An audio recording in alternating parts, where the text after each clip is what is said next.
महबूबनगर शहर में वाक़ई पीरला मरी दरगाह हजरत सैयद शाह जमाल हुसैनी चिश्ती रहमतुल्लाह अलैह और हजरत सैयद शाह कमाल हुसैनी चिश्ती रहमतुल्लाह अलैह का 650वां उर्स शरीफ शायान शाह तरीके से मनाया गया। महबूबनगर एमएलए यनम श्रीनिवास रेड्डी ने मेहमान खुसूसी की हैसियत से इस तकरीब में शिरकत की, चादर चढ़ाई और खुसूसी दुआओं में शिरकत की। इस मौके पर एमएलए ने कहा, जात पात और मजहब से बालातर होकर इस तरह की रूहानी तकरीबात को एक साथ मनाना इत्तेहाद का सबूत है। इन्होंने यकीन दिलाया कि वो दरगाह की तरक्की में हमेशा ताउन करेंगे, आइंदा साल तक यहाँ तमाम जरूरी सहूलियात फराहम करेंगे। इस मौके पर ख्वाजा खान, रियासती अखिलियती मालियती कॉरपोरेशन के chairman Ubaidullah Kotwal, DCC general secretary Siraj Khatri, Mohammed Faiyaz, DCC chairman, Congress party के सीनियर कायदीन सुधाकर रेड्डी, ओवैस, अजमत अली, मोइज, जहीर, अशफाक हकीम, मुकामी अवामी नुमाइंदों, मजहबी कायदीन और अकीदतमंदों ने बड़ी तादाद में शिरकत की और तकरीब को कामयाब बनाया।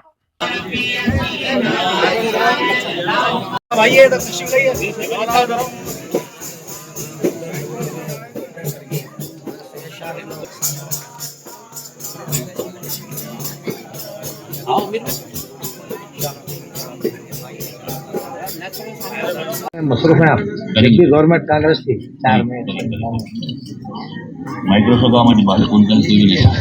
అందరికీ నమస్కారం। మహబూబ్ నగర్ పట్టణంలో 650 సంవత్సరాల నుంచి కూడా పిల్లమర్రి ఉర్సు కార్యక్రమాన్ని ప్రతి సంవత్సరం ఇప్పటిదాకా జరుపుకుంటూ వస్తూ ఉన్నాం। ఈ సంవత్సరం కూడా ఈ కార్యక్రమానికి రావడం అనేది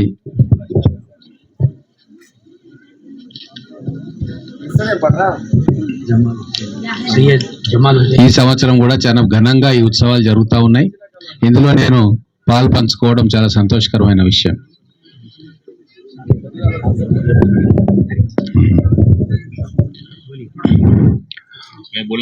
ఈరోజు పెద్దలందరూ కూడా ఈ కార్యక్రమానికి వచ్చారు, ప్రార్థనలు జరుపుకున్న మనమంతా కేవలం మహబూబ్నగర్ పట్టణమే కాదు, చుట్టుముట్టు ప్రాంతాల నుంచి కూడా ఈరోజు ఉర్సు జరుగుతూ ఉంటే దర్శనం చేసుకోవడానికి, ఇక్కడ వచ్చి ప్రార్థనలు చేయడానికి కొన్ని వందల మంది, వేల మంది కూడా ఇక్కడికి వస్తున్నారు। ఇది కొన్ని వందల సంవత్సరాలుగా వస్తున్న సాంప్రదాయం। ఇక్కడ మౌలిక వసతుల కల్పన ఏర్పాటు చేయాలని చెప్పి ఇక్కడ ఉన్న పెద్దలు కూడా అడగడం జరిగింది। మా ఫైనాన్స్ కార్పొరేషన్ చైర్మన్ కోత్వాల్ గారు కూడా ఇక్కడ ఉన్న సమస్యల గురించి నాకు చెప్పిండ్రు। ఆల్రెడీ కొద్దిగా అమౌంట్ శాంక్షన్ అయి ఉన్నది। ఏదైతే మహబూబ్నగర్ పట్టణాని కోసం 45 కోట్ల రూపాయలు మేము రిలీజ్ చేసినామో దాంట్లో దర్గాలకు, మసీదులకు కొన్నిటికి మనం దానికి మౌలిక వసతులు కల్పించాలని చెప్పి ఆల్రెడీ ఉంది। అది కూడా పెట్టి ఇంకా కావాలిస్తే ఇంకా కొద్దిగా శాంక్షన్ చేయించి నెక్స్ట్ ఇయర్ మనం ఉర్సు జరుపుకునే టైంకి అన్నీ కూడా కంప్లీట్ చేసి ఇక్కడ అన్ని విధాలుగా సౌకర్యాలు కల్పించాల్సిన బాధ్యత మాకుంది। కాబట్టి మేమిద్దరం కూడా కొత్వాల్ సాబు, మేము మళ్ళీ ఒక రోజు వచ్చి ఏమేమి కావాలా, ఎక్కడెక్కడ ఏమేమి అవసరాలు ఉన్నాయని చూసి ఇంజనీర్లను కూడా తీసుకొచ్చి ఎస్టిమేట్స్ వేయించి ఇమ్మీడియట్గా శాంక్షన్ చేయిస్తాం। అల్లా దేవల్ల వచ్చే సంవత్సరం వరకు అన్ని కార్యక్రమాలు కూడా ఇక్కడ పూర్తి చేస్తామని చెప్పి మేము నమ్మకంతో ఉన్నాం।